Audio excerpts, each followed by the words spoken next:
Hey guys, Level Cap here. Today I've got an exclusive clip of Battlefield 4. He's using the CZ805 for a second there. Now he switched to the M9 pistol, and he's going to go inside here for a second and kind of run around. But I want to talk about some news today, because I'll be honest, this clip isn't the most exciting one in the world. I got some more Battlefield 4 gameplay for you after this clip ends from E3. Now, something cool that DICE is doing is they're giving us some new information every week on blogs.battlefield.com. In the last blog post, they confirmed 5 new vehicles that are going to be available to us in Battlefield 4.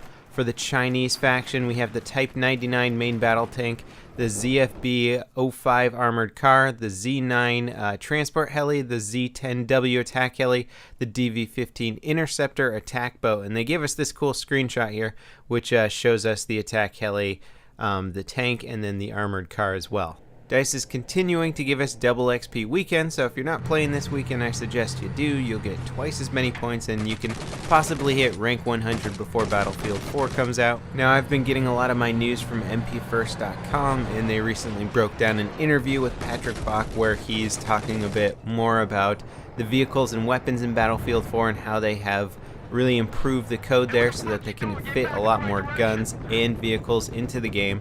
So if you weren't happy with the quantity of guns and vehicles in Battlefield 3, well, there's certainly going to be a lot more in Battlefield 4. But a cool new feature that was never mentioned before this interview and is actually pretty interesting is the ability to place either faction on either side of the map.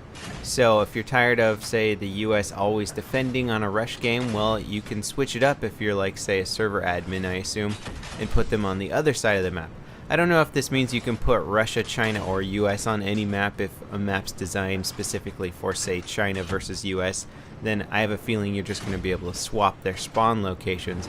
But it could change things up, especially depending on if different factions have access to different types of vehicles. For example, in, say, No Shark Canal's Conquest, the US team gets a transport helicopter, but the Russian team does not.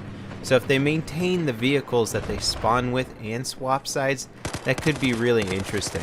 Another thing Patrick mentioned was a customizable user interface for PC players. This is something I'm really excited about because players were already kind of messing with the user files in Battlefield 3 on the PC to get the minimap and health bar in closer towards the center of the screen. There's a pretty strong feeling among competitive players that if your informational readouts are closer to the middle of the screen, you can kind of almost read them with your peripheral vision better while you're still playing, or your eyes don't have to travel as far away from the center of the screen or your target or your area of interest to actually get your readout information. So giving us control over this, having it built into the interface on the PC side, is going to be very cool. Now, as this interview continued, Patrick Bach started talking about the netcode, and he says that Battlefield 4 has one of the best netcodes on the market. Now, that's a pretty tall statement, considering the problems that Battlefield 3 has had with the netcode. I can think of so many bugs and glitches that are still in the game and that are virtually unfixable without doing a major overhaul to the netcode. I know the devs are aware of a lot of these issues that seem like kind of minor things that should be easy fixes that they've tried to fix, and it seems to be like a core problem with the netcode. So I hope there's a huge update to the netcode. I was talking with some devs at E3 and they said that they have been messing around a lot with it. I think they're looking forward to better vehicle collision physics and that sort of thing. Honestly, the only way to really know for sure is to play the game, especially play it with players who are not that close to you, and really test it out. Now, he mentioned having a network slider in the game, which is funny because Battlefield 3 also has a network slider, except it just lacks complete information on what it does. There's a little slider in the user interface, and it doesn't even tell you if sliding it to the right or the left is better for your internet connection. So hopefully the one in Battlefield 4 will have some information, like if you have a really fast T1 connection, you know, slide it all the way to the right. If you're on dial-up, slide it to the left. I just hope that there isn't a huge advantage by turning down the netcode slider so that it just gives you the bare essential information even if you have a fast internet connection, because that will probably degrade the visual quality of the game if it works anything like the netcode slider in Battlefield 3 does. And I really don't like game mechanics or design mechanics that give players advantages for degrading the visual quality of the game. Kind of like, say, PlanetSide 2. The graphics can look really good if you turn them all the way up, but it's going to be incredibly hard to see your enemies with all the ambient occlusion and stuff like that.